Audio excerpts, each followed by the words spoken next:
Bueno, voy a recomendaros hoy un libro excelente que se titula Cartografías de lo Absoluto. Está escrito por Alberto Toscano y Jeff Kinkle. Alberto Toscano es profesor de la Universidad de Goldsmith y ha escrito libros como su ensayo sobre el fanatismo y también ha realizado antologías sobre filosofía italiana contemporánea y escribió su tesis sobre el teatro de la producción, filosofía e individuación entre Kant y Deleuze. Es también conocido porque fue uno de los que organizó una conferencia en la universidad en la que da clases en Goldsmith en el año 2007, en la que participaron Ray Brassier, Ian Hamilton Grant, Graham Harman y Kentim Eliasou, y se considera el punto de partida del movimiento del realismo especulativo, aunque Alberto Toscano, en una reciente conversación con mi hijo Ernesto Castro, que está colgada en su canal de YouTube, pues habla de que se trataba de una conferencia que para él no tiene ahora gran importancia y que se la ha sobreestimado o se la ha considerado en demasía. El otro autor del libro, Jeff Kinkle, es doctor también por Goldsmith, hizo su tesis sobre Guy Debord y ha trabajado sobre la parapolítica y la teoría de la conspiración, y también es doctor en leyes por la Universidad de Nueva York. Cartografías de lo Absoluto apareció publicada originalmente en la editorial Zero Books. En esta edición que tengo en mis manos, que es de la editorial Materia Oscura, reproducen la portada original del libro.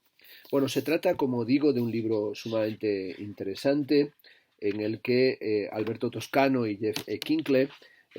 toman una sugerencia, una indicación que hace Fredric Jameson en distintos lugares. El más conocido de ellos es en un pasaje de El posmodernismo, la lógica cultural del capitalismo avanzado, en el que indica que tendrían que trazarse mapas cognitivos o cartografías cognitivas para entender la situación sociosimbólico, cultural y política en la que nos encontramos. También al comienzo de la estética geopolítica del excelente libro de Fredric Jameson sobre las conspiraciones o lo conspirativo en el ámbito del cinematográfico, alude a la complejidad para dar cuenta de la totalidad y a la necesidad de hacer esas cartografías, esos mapeos cognitivos. Y toman esta cuestión para desarrollarla a través del libro, y sobre todo para hacer un libro que tiene interés para aquellos que les interesen la relación entre arte y política, la relación entre lo abstracto y lo concreto y la forma en la que el arte es un laboratorio de investigación política o nos ofrece ciertos procesos de mapeado. Bueno, como hago siempre, voy a hacer una consideración al hilo de los capítulos del libro. En la introducción se titula Los límites del universo conocido o reexaminación del mapeo cognitivo, y comienzan poniendo el ejemplo de la película del año 1967 del matrimonio de los Ames, Powers of the Ten, esta película que también ha reactualizado o ha revisado Andrés Jaque recientemente. Bueno, toman en consideración el cortometraje Powers de Ten como es una suerte de paso de lo microscópico a lo macroscópico y de lo macroscópico un descenso hacia lo que no puede ser contemplado por nuestro ojo, para tratar de comprender o para empezar a hablar de lo central de este libro, que es sobre todo tratar de pensar el capital o tratar de pensar las dinámicas o hacernos un mapa, una imagen del capitalismo, o sobre todo en qué medida se puede hacer una reflexión cartográfica sobre el capitalismo tomando en consideración la famosa afirmación de Fredric Jameson de que el capital en sí mismo es la ontología contemporánea o es nuestra verdadera ontología. Eso sugieren ya desde las primeras páginas Toscano y Kinkle. Tiene que ver con la forma en la que los mapas se van volviendo sumamente importantes para el mundo contemporáneo en el arte, pero también en la vida cotidiana, por el uso de GPS, pero también por las cartografías de Google. Tiene que ver también con la vectorialización y la verticalización del mundo, que es algo sobre lo que ha reflexionado admirablemente Ito Steyel en uno de sus textos del libro traducido en caja negra, Los condenados de la pantalla, pero es algo que también lo podríamos reconsiderar, como se hace aquí, desde el World Heart Catalog de Stewart Branch del año 1968 y la obsesión por dar cuenta de la Tierra entera. Se preguntan qué es el mapeo cognitivo y sobre todo subrayan que el título de este libro tiene que ver con el prólogo, como he dicho, de la estética geopolítica de Jameson, donde se habla de esa estética del mapeo cognitivo y cómo es algo que en el caso de Jameson tiene que ver con la obra Imagen de la ciudad del urbanista Kevin Lynch, pero también con la definición althuseriana de la ideología y la necesidad de mapear o de encontrar un mapa que dé los contornos del sistema mundial, sobre todo en un momento en el que tenemos una ausencia de prácticas de la orientación y tenemos muchos datos pero poca información. Lo que está en juego desde el principio es la capacidad para entrar en la figurabilidad o la representabilidad de nuestro presente de acuerdo a la necesidad de participar o de tener ciertas prácticas políticas en la época de las transformaciones del capitalismo, en este capitalismo tardío, más allá de una actitud nihilista o característica del nihilismo europeo. Es un libro que le lleva a Toscano y a Kinckle a adentrarse en el ámbito de la estética, sobre todo para mostrar cómo hay unas transformaciones o unos modos de asumir las transformaciones del capital por la literatura, la arquitectura y el arte, y en este sentido proponer, dicen en la página 21, una estética del mapeo cognitivo en las condiciones del capitalismo tardío, tiene que ver con una suerte de intención que es la de contrarrestar los efectos objetivos y materiales de un régimen que tiene un carácter claramente dominante o que nos sofoca. La noción de mapeo cognitivo, tal y como la formalizó o tal y como la formuló Frederick Jameson a partir del libro The Image of the City, la imagen de la ciudad, publicado en el año 1960 por Kevin Lynch, tenía que ver sobre todo con el tipo de investigación que hacía allí Kevin Lynch, que se centraba en cómo los habitantes de la ciudad entienden y recorren su entorno construido, y lo hizo a partir de una investigación en las ciudades de Boston, en la ciudad de Jersey City y en Los Ángeles, entrevistando a sus residentes para ver cómo transitaban la ciudad y cómo se orientaban, cómo pensaban en torno a ella. Y esa demanda de orientación es lo que convierte a esta estética del mapeo cognitivo en una toma de autoconciencia en torno a la totalidad urbana, pero también Jameson lo extiende a la cuestión del absoluto o de eso que él llama la ontología o la ontología que nos lleva a la comprensión del capitalismo. También Toscano y Kinckle toman de Wright Mills, de su libro La imaginación sociológica, la necesidad de utilizar los textos y también una suerte de biografía imaginativa de las ciencias sociales para dar cuenta del ámbito en el que nos encontramos y sobre todo para recombinar estos mapas cognitivos que tienen que ver con la clase, con la raza, con el género,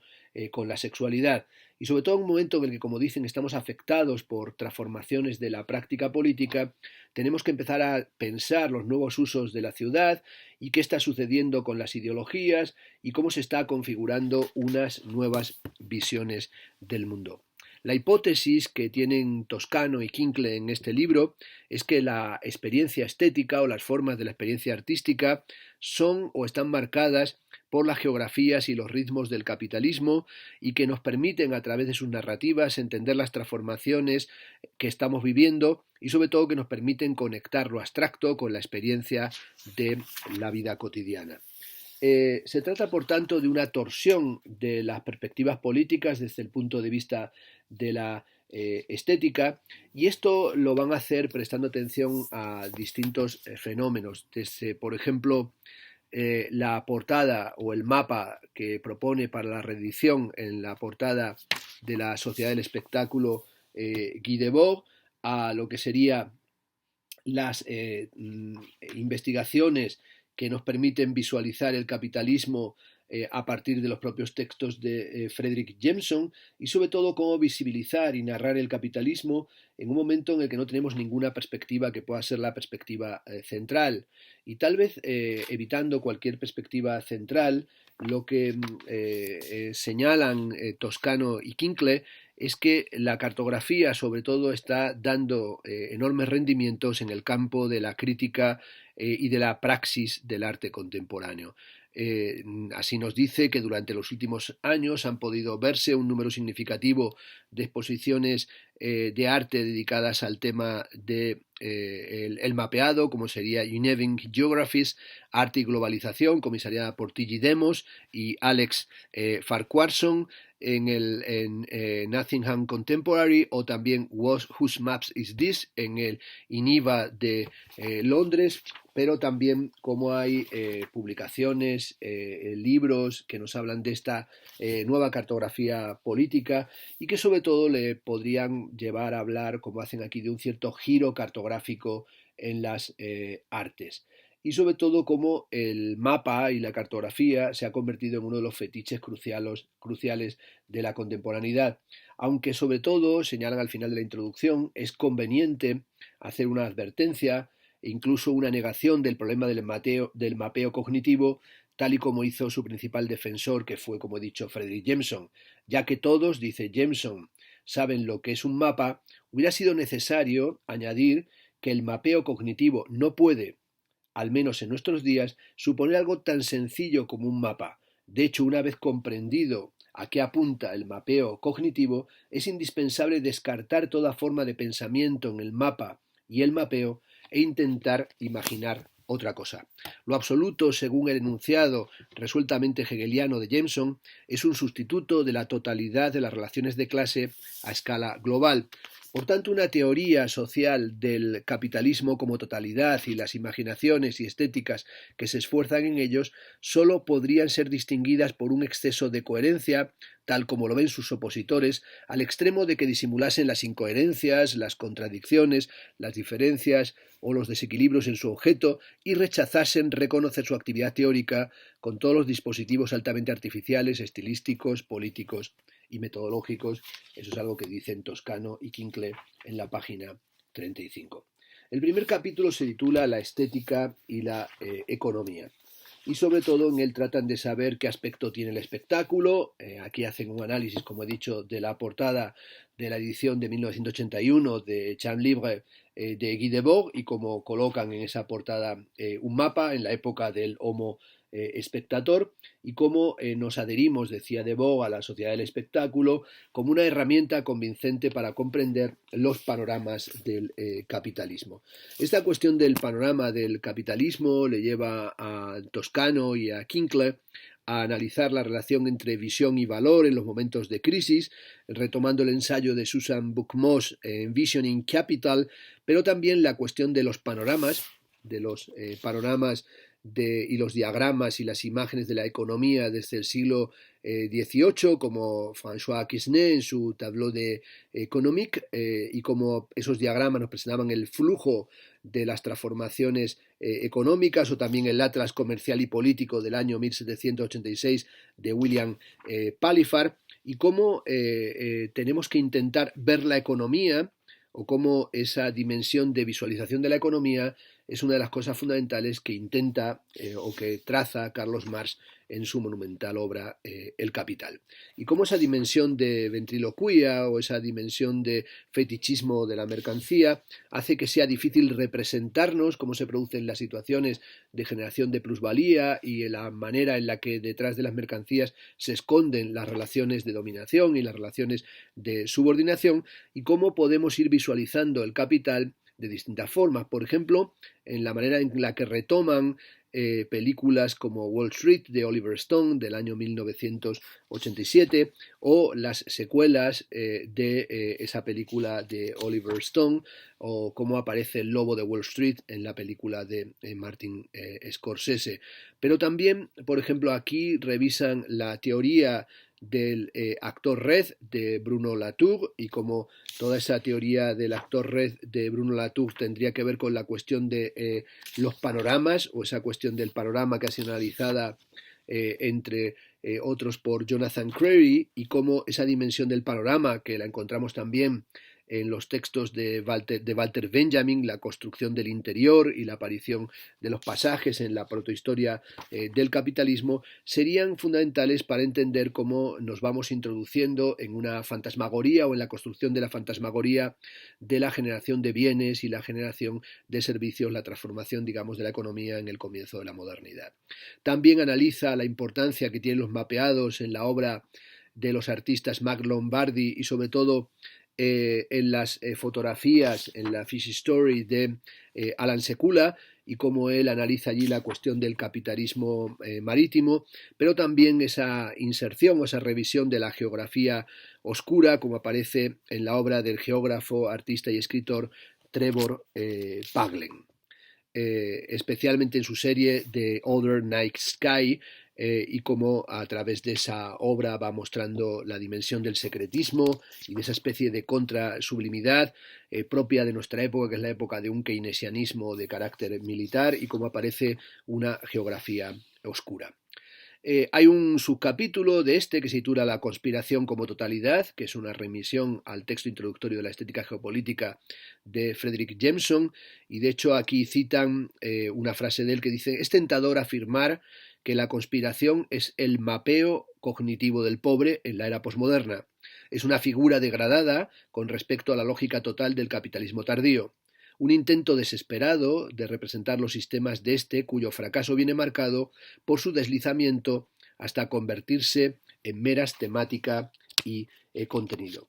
La conspiranoia tiene algo de patología social, de delirio en la construcción de un mapa cognitivo, pero sobre todo tiene que ver con ese secretismo de los gobiernos, y también con la crisis que socava el ideal neoliberal de la presunta transparencia. Tiene un capítulo que se titula Crisis y Transparencia, en el que vuelve sobre Lukács y Historia y conciencia de clase, y trata aquí de mostrarnos o de pensar cuál sería el dominio de la transparencia en el ámbito de la racionalización marxista, o la construcción de la crisis en el ámbito del cine dialéctico y de sus síntomas decisivos, que son el teatro brechtiano y el cine de Sergei Eisenstein, y la manera en la que Sergei Eisenstein trata de aproximarse al proyecto de filmar el Capital de Carlos Marx. Este es un subtema o un hilo conductor del libro de Toscano y Quincle, que sería esos guiones, esos intentos de aproximar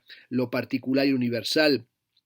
para dar cuenta del trabajo dialéctico marxista, y cómo es algo que finalmente le lleva a Eisenstein a un proyecto frustrado, un proyecto que no va a poder realizar. Pero también les lleva a pensar la cuestión de la dimensión de la catástrofe, de aquella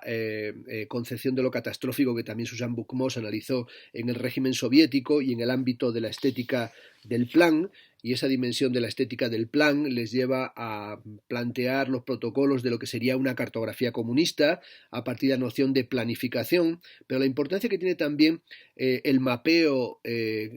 cognitivo socialista en Perry Anderson, en un texto sobre el plan, y cómo ese texto aparecido en la New Left Review de Perry Anderson analizaba esa necesidad de hablar de la transparencia como una de las características cruciales y definitorias del socialismo, una transparencia que finalmente se convierte en el despliegue absoluto de la burocratización. Las películas de Siga Vertov, el hombre de la cámara, o La sexta parte del mundo, aparecerían como elementos fundamentales de la iconología comunista, pero también como elementos para pensar la guerra de las imágenes contemporáneas, o la cuestión de la actividades iconoclastas, que es algo que analizaron, por ejemplo, Peter Weibel y Bruno Latour en la exposición del año 2002, Iconoclash, que presentaron en el ZKM, en el Centro de Arte Contemporáneo y Tecnología de Karlsruhe. Esta aproximación, digamos, a las cartografías comunistas sobre todo nos lleva a la cuestión de la tentación estética, que sería la tentación estética de pensar que se puede establecer una lucha contra la dominación abstracta del capital a partir de una comunidad concreta que fuera la fusión de lo suprasensible en lo sensible, que finalmente conduce, por lo menos en el experimento soviético, hacia su completa catástrofe. La segunda parte del libro se titula Ciudades y crisis, y en esta parte dedicada a ciudades y crisis arranca otra vez con una portada de un libro, en este caso la portada del libro de William Bunge, Fitzgerald, Geography of a Revolution, Fitzgerald, Geografía de una revolución, y va a analizar o va a aproximarse Toscano y Quincle a la ciudad a partir de materiales heterogéneos. Por un lado, a partir de películas que nos muestran el Nueva York de la década de los años 70, como una ciudad completamente abandonada, como una ciudad sometida a la droga y a la creciente criminalidad, y lo hace a partir de la película Lobos Humanos, y hacen un análisis muy detallado de esta película Lobos Humanos, que serían para ellos pues una aproximación a una visión de la ciudad como una ciudad completamente arruinada, como una ciudad sometida a una especie de memento mori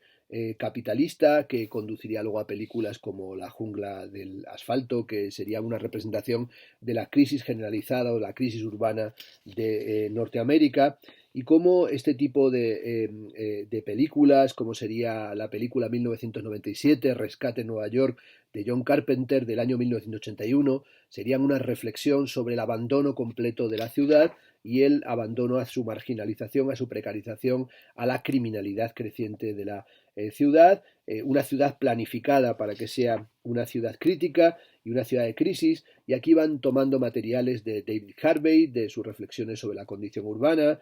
pero también del libro de Marshall Berman,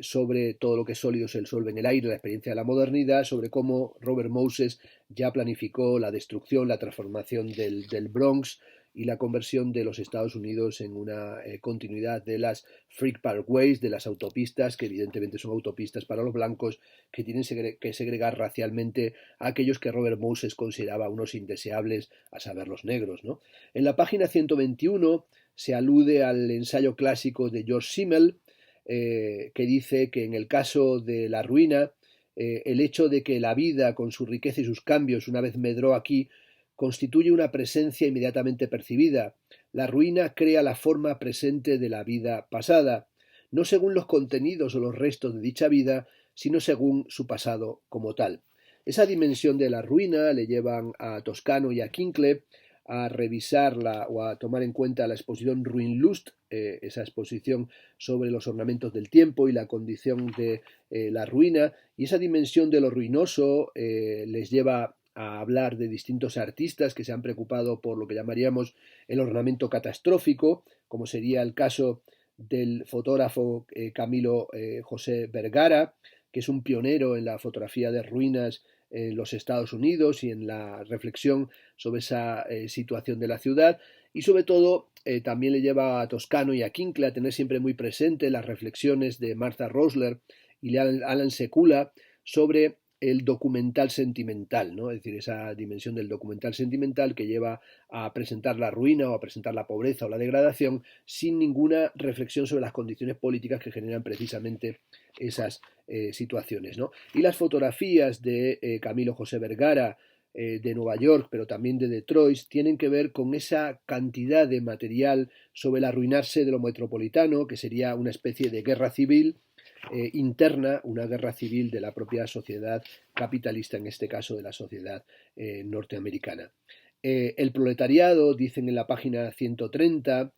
señaló Franco Moretti en el texto de Dialectics of Fear, la dialéctica del miedo, está entusiasmado por el fenómeno zombie de las últimas décadas que aparece en películas como las películas de George A. Romero. En su impulso ciego y desmedido, el hambre canina devoradora de trabajo excedente, el capital no solo derriba las barreras morales, sino que derriba también las barreras puramente físicas de la jornada de trabajo, usurpa al obrero el tiempo que necesita su cuerpo para crecer, desarrollarse y conservarse sano. El monstruo, lo absolutamente desconocido, sirve así a la reconstrucción de una universalidad y de una cohesión social que en sí misma ya no acarrea convicción alguna. El neoliberalismo es, por tanto, un neoliberalismo de muerte, es el neoliberalismo de la ruina, que es el que plantean estas películas de los años 70 y de los años 80, de esa época de miseria absoluta, que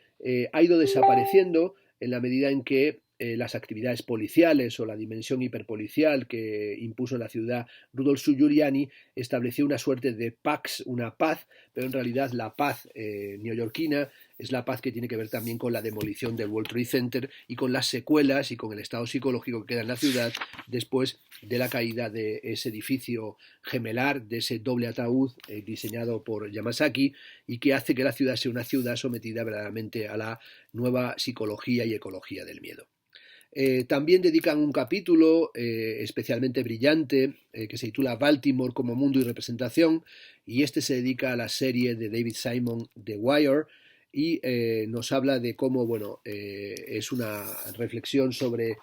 cartográfica sobre el tejido urbano, pero también la serie de David Simon sería una película sobre el imperio americano, una suerte de nueva comedia humana a lo Balzac, o de una vuelta a Rougon-Macquart de Émile Zola, en la que el estilo dickensiano que se nombra en The Wire presenta no tanto a una serie de personajes, sino, como dijo David Simon, The Wire es una serie sobre la ciudad. En la página 139 dice: queremos unir mediante la tensión de la imagen de la organización del capital que proyecta The Wire una reflexión sobre la estética y los desafíos epistemológicos del mapeo y la representación del mundo capitalista contemporáneo. A mí esta serie es una serie que me fascinó.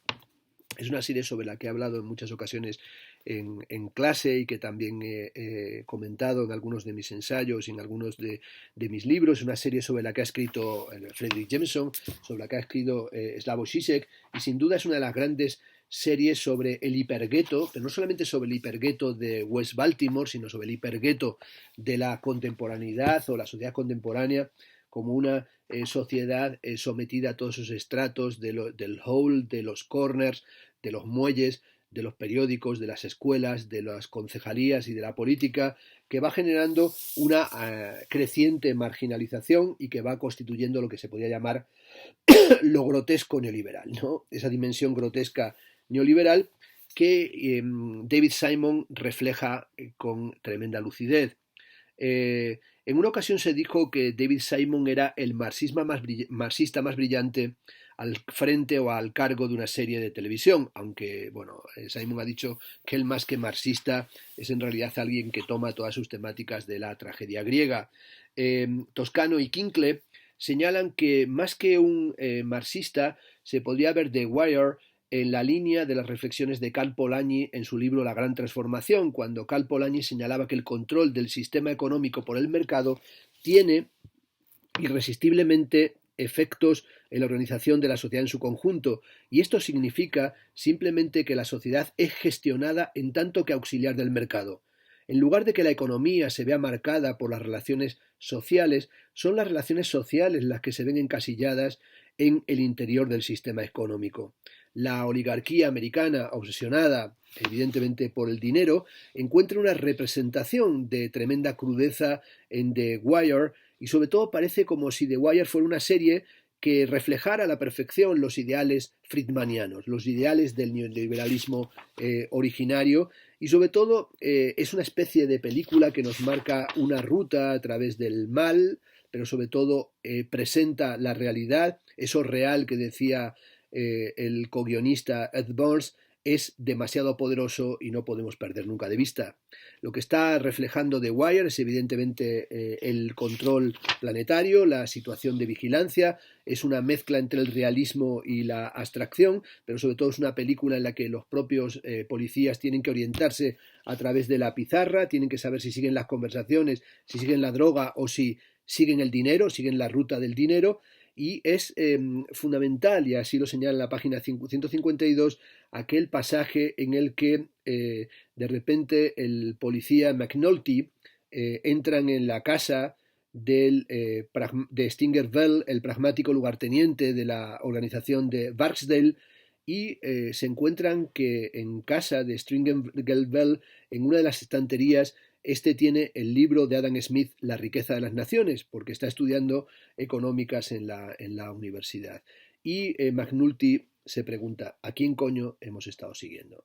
Bueno, este es uno de los giros maravillosos que tiene The Wire, que es presentarnos a el narcotraficante como alguien totalmente entrelazado con la dimensión de la economía neoliberal, de la economía contemporánea. En la página 153 nos dicen Toscano y Kincle que The Wire no solo dramatiza y usa de telón de fondo el fracaso de los radicales y los reformistas a la hora de desafilar la cuchilla del neoliberalismo mientras trincha las ciudades norteamericanas, sino que representa también el fracaso de los individuos atrapados en esta situación, de los policías, de los traficantes, del alcalde, a fin de entender y dominar adecuadamente las fuerzas involucradas. Bueno, el capítulo de The Wire nos habla de un juego amañado que es ese tablero del ajedrez que aparece al comienzo de la serie y que tiene un carácter evidentemente emblemático. El capítulo quinto se titula Filmar la crisis y es la cuestión de cómo filmar el capital, y aquí analiza la película de Alexander Kluge, Noticias de la Antigüedad Ideológica, Marx, Einstein, el Capital, del año 2008, en el que aparece Hans Magnus Essenberger con unas imágenes del derrumbe del mercado de valores, pero sobre todo aquí analiza cómo es dificilísimo o es una tarea muy ardua la de representar el drama de la crisis económica, y así analiza o toma en consideración aquí algunas películas que han tratado de aproximarse al crash económico, como sería la película El dinero de Marcel L'Herbier, y también Inside Job y o películas como sería Up in the Air de Jason Reitman, o también la película de John Wells de Company Men, y como todas estas películas, o por ejemplo en la segunda parte de Wall Street, el dinero nunca duerme, nos presentan esta dimensión de un turbocapitalismo, de una crisis económica que es también una comedia de un erotismo grotesco, que sin duda ha tenido, digamos, cantidad de documentales, de películas, de series que dan cuenta de ello, como sería el documental de Michael Moore, Capitalismo, una historia de amor, del año 2009, o el ya citado Inside Job de Charles Ferguson, y como en todos ellos, o por ejemplo en la película American Casino del año 2009 de Andrew y Lewis Cockburn, se trata de mapear la crisis, pero sobre todo esa intención de mapear la crisis se torna sumamente compleja o se torna difícil de hacer. También hay intentos de ofrecer mapas artísticos o desde la práctica artística de la crisis, como sería,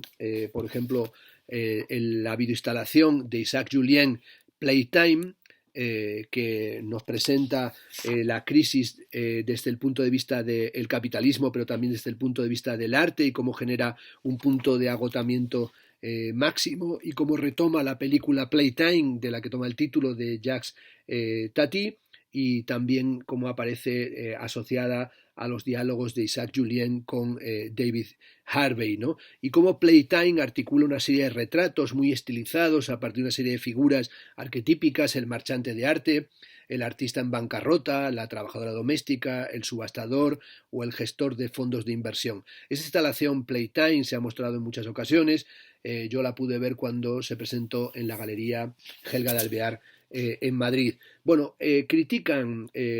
Toscano y Kinckle lo que llaman el hiperesteticismo de la representación de la crisis del capitalismo por parte de Isaac Julien, que en el fondo estaría atado a lo que llama aquí Toscano y Kinckle el mundillo del arte, es decir, que consideraría que el punto privilegiado es el de esos privilegiados, que son propiamente los que viven de la experiencia artística, pero también habla de cómo los melodramas contemporáneos que intentan cartografiar la crisis tienen puntos de vista tremendamente fragmentarios, como sucedería con el caso de Babel, de Alejandro González Iñárritu, o de Mammoth, de Lucas Modison, del año 2009, y como en todos ellos hay una suerte de dificultad para encontrar la clave de la cartografía o del mapeo, pero tal vez tengan que ver, dicen Toscano y Kinckle, con la propia cerrazón del mundillo del arte, dado que para estos autores, en este libro, el vídeo de Isaac Julien reitera en última instancia el general estancamiento cognitivo y estético en lo que concierne a la forma del capital,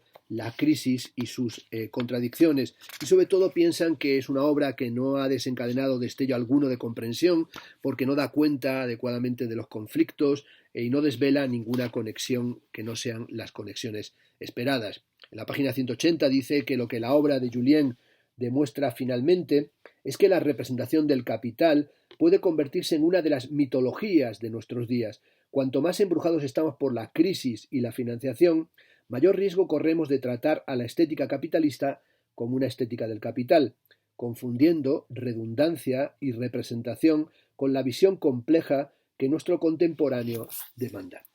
La parte tercera se titula Monsieur le Capital y Madame la Terre, y en él comienza con un prólogo que se llama Culto del Cargamento. Aquí retoma la famosa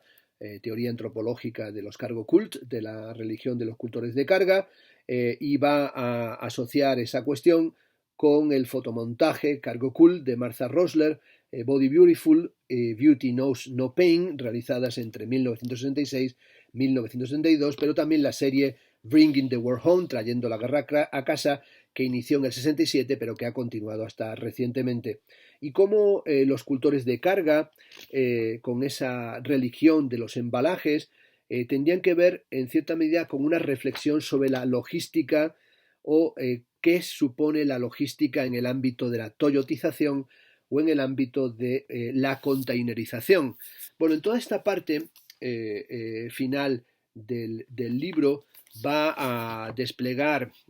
Toscano y Kinckle una muy brillante reflexión sobre lo que sería esto que llamaríamos la estética de la contenorización, y esta estética del contenedor es algo que, bueno, evidentemente parte de la innovación que introdujo McLean, cuando McLean decidió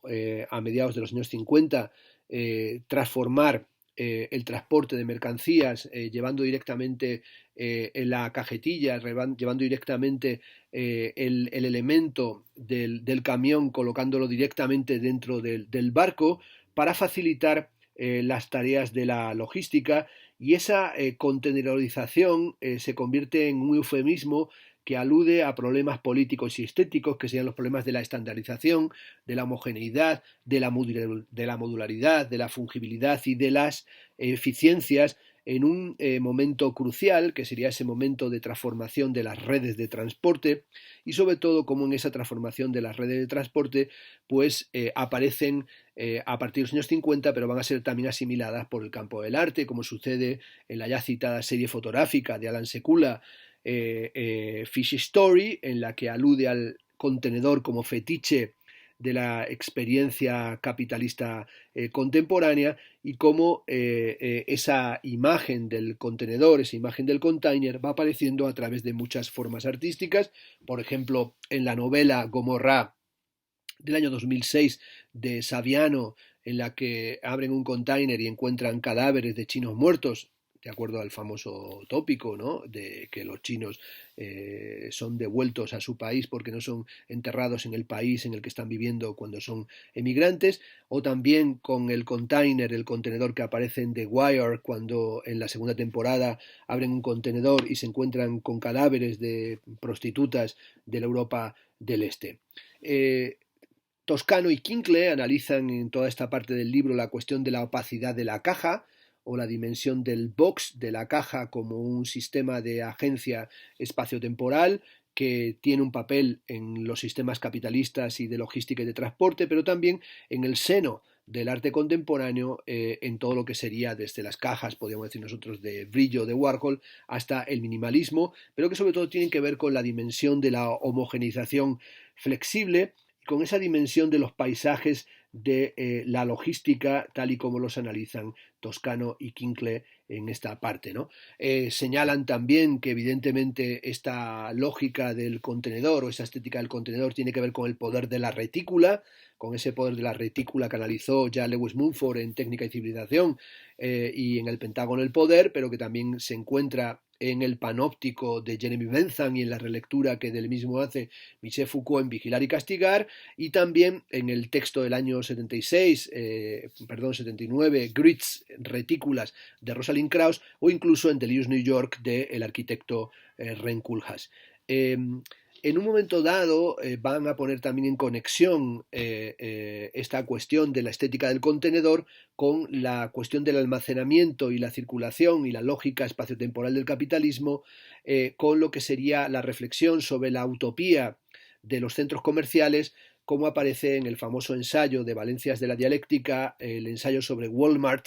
en el que Jameson analiza los sistemas de distribución optimizados por Walmart como el horizonte de una transformación de los procesos de la producción en relación con las nuevas modalidades del consumo. Lo decisivo para Jameson serían dos innovaciones tecnológicas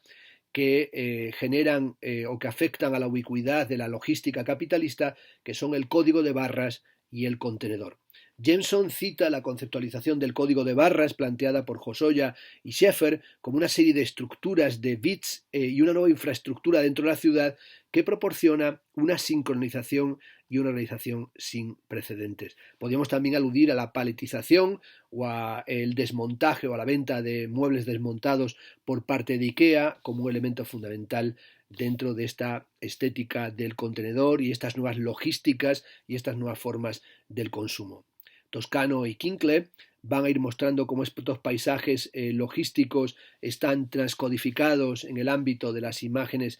artísticas en fotógrafos como el caso de Edward Burtynsky y cómo Burtynsky va a presentarnos fotografías de minas y fotografías de espacios devastados y de espacios contaminados, y lo va a hacer con una mezcla de ecoliberalismo y de preocupación estética por las escalas monumentales, y aparece, por ejemplo, en la serie de las fotografías chinas de Burtynsky y se asocia con lo que se llama el movimiento de la nueva topografía, que es algo que se refleja, por ejemplo, en la película de Jennifer Bai Choi, Manufacturer's Landscape, del año 2006, pero que podría estar ya presente con anterioridad en la película Koyaanisqatsi de Godfrey Reggio, con música de Philip Glass, que es una especie de totalización liberal de los sistemas ecológicos y de la crisis de Gaia, pero que supone el esteticismo y la falta de atención a las propias problemáticas políticas que se encuentran en esos mapeados. Es algo que lo podríamos encontrar también en las fotografías de containers, de contenedores de Frank Breuer, y en el fondo esa especie de fotografía o esa obsesión formalizada por el contenedor tiene que ver, como hemos dicho, con las retículas, pero también con el minimalismo, con la estética de la ortogonalidad y con el carácter despersonalizado del minimalismo y con aquella famosa fórmula, aquella frase que es el fundamento del minimalismo, que es la frase de Frank Stella: "What you see is what you see", lo que ves es lo que ves. Frente a eso, por ejemplo, se sublevarían artistas como Santiago Sierra, cuando Santiago Sierra plantea que en el interior del minimalismo se encuentra precisamente la dinámica del fetichismo de la mercancía y la forma en la que oculta su neoesclavismo y sus sistemas de explotación. Y toda esta estética del container o esta estética del contenedor les llevan a Toscano y a Kinkley a mantener siempre presente una cita de Brecht, cuando Bertolt Brecht criticaba la fotografía industrial, sobre todo en el momento, decía Brecht, en el que la realidad se ha deslizado hacia lo funcional. Y ese análisis de lo funcional contemporáneo es algo que les va a llevar a Toscano y a Kinkley a analizar también la importancia que tiene el cine de Arun Farocki, en, por ejemplo, su vídeo de Creators of Shopping Worlds del año 2001, en el que analizan el ámbito de la logística y la venta al por menor y las imágenes operativas, o también la reflexión sobre las bombas de la guerra del Golfo, cuando Josh Lieberman hablaba de la primera guerra del Golfo y de aquellas imágenes absolutamente contemporáneas, de aquellos llamados ataques quirúrgicos, con aquellas imágenes que nos sorprendieron sentados delante del televisor y con aquella famosa frase, ¿no?, del comienzo de la retransmisión de la primera guerra del Golfo, en la que un piloto dijo que Bagdad bombardeado parecía un árbol de Navidad. Arun Farocki decía que el hecho de que el alto mando del ejército estadounidense mostrase imágenes del operativo durante la Guerra del Golfo, imágenes que habían sido producidas por motivos operativos y no para el incremento o no para el incentivo y la instrucción, es a su vez una increíble dislocación y es una suerte de arte conceptual incidental, una suerte de arte conceptual no directamente planificado. Sin duda, hacen uno de los mejores pasajes del libro cuando conectan esta mirada o esta necesidad de una mirada politizada en el seno de las cartografías contemporáneas con el libro de Gregory Chamayou, Teoría del dron, que es un ensayo publicado no hace mucho en español, en el que Geoffrey Chamayou habla de la revolución de la mirada y sobre todo de cómo ha cambiado la logística de la percepción, con lo que tiene también que ver con esa relación entre cartografía y militarización, o cómo en realidad toda dimensión cartográfica es casi la reflexión sobre la comprensión no de la cadena de montaje ni de la cadena de mercancías, sino la comprensión de que el capitalismo contemporáneo es un necrocapitalismo, como ha dicho aquí Lemembe, o sobre todo es la comprensión de una cadena de muerte. Y esa dronificación o esa logística de la percepción dronificada se basa, según Gregory Chamayou, en 6 puntos. El primero es el principio de la mirada y de la alerta permanente o la mirada persistente, con los 24 horas del día de rotación de turnos y de vigilancia continua. El segundo es el principio de la totalización de las perspectivas en una visión sinóptica que tiene que ver con la dimensión del dron como una suerte de mirada de mosca. El tercero es el principio del archivo total o la filmación de toda la vida, que sería el almacenamiento y la revisión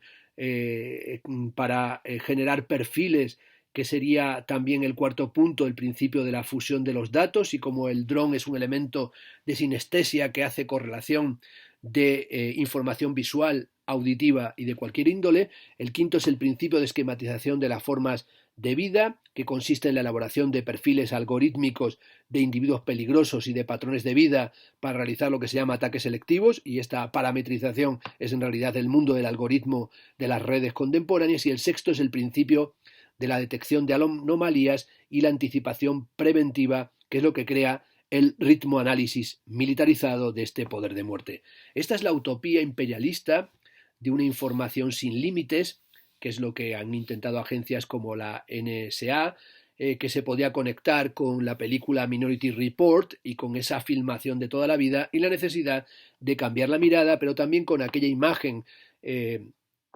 pixelada, ¿no? Como de una pantalla de televisión encendida, top secret, ¿no? Absolutamente secreta, que se encuentra en los papeles filtrados por Edward Snowden, que analiza Ito Steyel y que llega a la conclusión, hay Snowden, pero también Ito Steyel, que nos encontramos en un momento en el que estamos ahogándonos literalmente en un mar de datos, pero no tenemos ninguna información. Y esa ausencia de capacidad para encontrar alguna información es lo que le lleva también a Toscano y a Kinkler a buscar paisajes diferentes o formas diferentes de la cartografía, ¿no? Paisajes anómalos. Eso le lleva, por ejemplo, a revisar la obra de Patrick Keyler y su presentación del Robinson Institute en la Tate Britain, pero de la película sus visiones de Gran Bretaña o de los paisajes de ruinas contemporáneos, pero también para tratar de pensar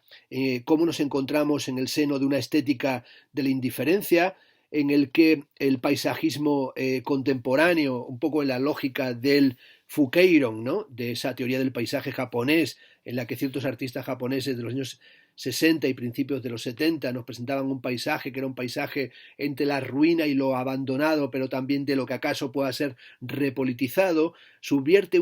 la lógica de la nueva topografía que encontramos en fotógrafos como el caso de Lewis Waltz y en su serie sobre parques industriales en las afueras de Irvine. Waltz señalaba que su obra tenía que ver con la espacialización del capital, y llegó a decir en una ocasión Waltz que, viniendo como él viene de Orange County, ha comprobado de primera mano las espantosas transformaciones del lugar, y esas fotografías de Lewis Waltz podían ser una imagen de lo que llama él mismo el capitalismo bulímico. Lo que necesitamos, señalan en un momento, frente a una nueva topografía formalista o meramente geometrizadora, como la encontraríamos en las fotografías de Andreas Gursky, no es una topografía de la abstracción, sino, como dijo Alan Sekula, una geografía política, una forma diferente de hablar, mediante palabras e imágenes, tanto del sistema como de nuestras vidas dentro de este. Bueno, el libro de Toscano y Jeff Kinkle nos deja, como sucedía en el posmodernismo, la lógica cultural del capitalismo avanzado, sin trazar una cartografía cognitiva, sino en cierta medida iniciando la tarea o presentando materiales fragmentarios de una posible tarea de cómo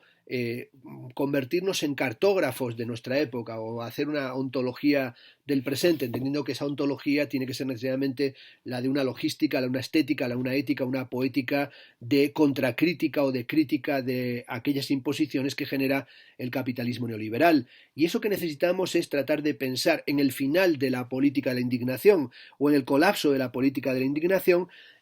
formas de organización, comunicación y solidaridad adecuadas al momento presente. Franco Fortini dice: tratemos de crear en una obra literaria o poética una estructura estilística cuya tensión interna sea una metáfora de las tensiones y las tendencias estructurales de un cuerpo social que siga un camino revolucionario hacia su propia forma. Bueno, esta situación sería la de no mantenernos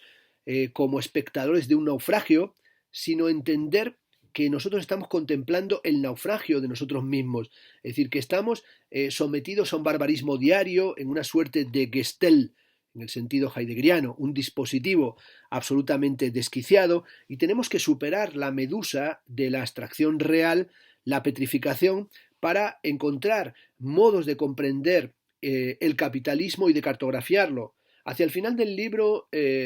Toscano y Kinckle hablan de paisajes críticos del capitalismo actual y lo encuentran, por ejemplo, en la novela de Rafael Chirves. Es una de las pocas alusiones que hace el libro a aspectos culturales que vayan más allá del ámbito británico-americano y ciertas alusiones a la cultura del Japón. En un momento reconocen Toscano y Jeff Kinckle que ellos analizan películas, series de televisión y artistas de ese contexto porque es el que tienen más cercano, e incluso el ámbito italiano que Toscano conoce perfectamente queda bastante marginalizado, aunque como he dicho hace alusiones a Gomorrah o cita a algunos autores, algunos teóricos italianos. Sin embargo, el resto del mundo, es decir, el ámbito geográfico o el ámbito que cartografían Toscano y Kinckle es muy limitado, es decir, que está marcado por un anglocentrismo y eso es algo que, digamos, lastra o que le quita interés o que le quita filo crítico o que nos obliga a nosotros a pensar desde el libro, pero también más allá de lo que el propio texto transmite. Pero como digo, de repente aparece esta alusión a la novela de Rafael Chirves del año 2013, En la orilla, que nos habla de las ruinas españolas y de esas ruinas que vienen desde la guerra civil, desde la dictadura, pero que se mantienen en la corrupción contemporánea, y también alude a la obra de Hans Haacke, y nosotros podemos decir que se podía pensar en esta misma lógica de la cartografía contemporánea, la exposición Castillos en el aire, que Hans Haacke hizo en el Reina Sofía. Lo interesante hacia el final del libro es cuando señalan que han aparecido nuevos síntomas, nuevas sensaciones, en una dimensión de futuros perdidos. El otro día en la presentación del libro Cartografías de lo Absoluto de la editorial Materia Oscura en La Central, que fue un diálogo entre mi hijo Ernesto Castro y el propio Alberto Toscano, que como digo está ya colgado en la red, en YouTube, en el canal de Ernesto, en un diálogo, en mi opinión, muy brillante, en el que se plantearon preguntas importantes y también las respuestas fueron realmente sugerentes. En uno de los momentos,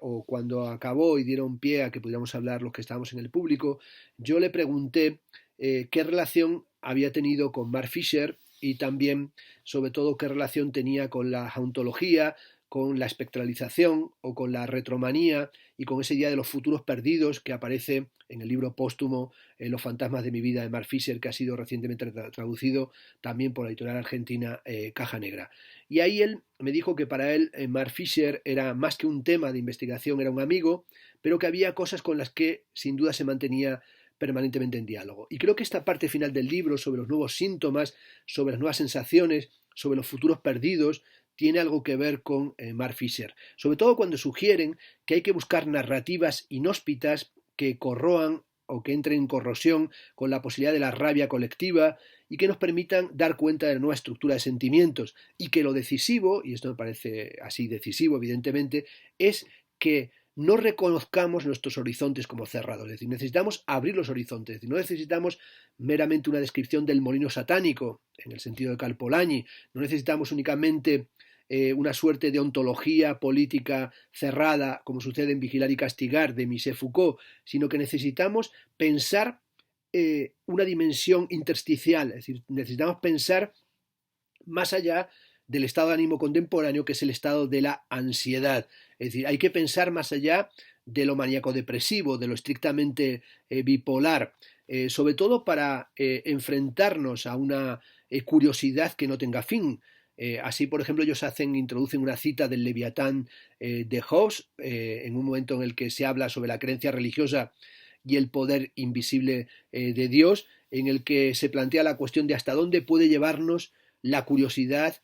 cuando se trata del capital. Es decir, ¿cómo podemos tener una curiosidad que no nos lleve a la ansiedad ni a una mera admiración paralizante? Tenemos, por tanto, que ponernos en aquella situación que Zizek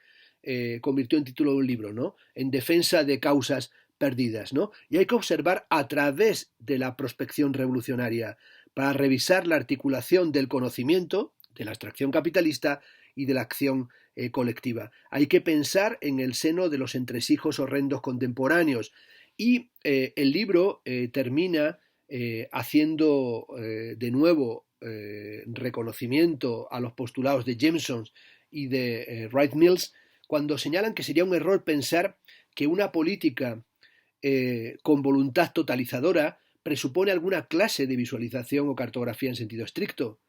En efecto, necesitamos nombrar al sistema, pero el desafío global resulta partidista por necesidad, así como inicialmente parcial. La idea de un metalenguaje capaz de entender y representar el capitalismo como tal tiene en última instancia algo de reaccionario, pero también algo de resistente. Por tanto, este libro, Cartografías de lo Absoluto, es un material tremendamente fecundo, muy rico, para pensar lo que nos pasa, para presentar la crisis contemporánea y para pensarla de una manera realmente activa a partir de las dinámicas del arte y entendiendo la estética y el arte como un laboratorio de la acción política. Por tanto, os recomiendo este libro que seguramente que os va a ofrecer muchas cosas.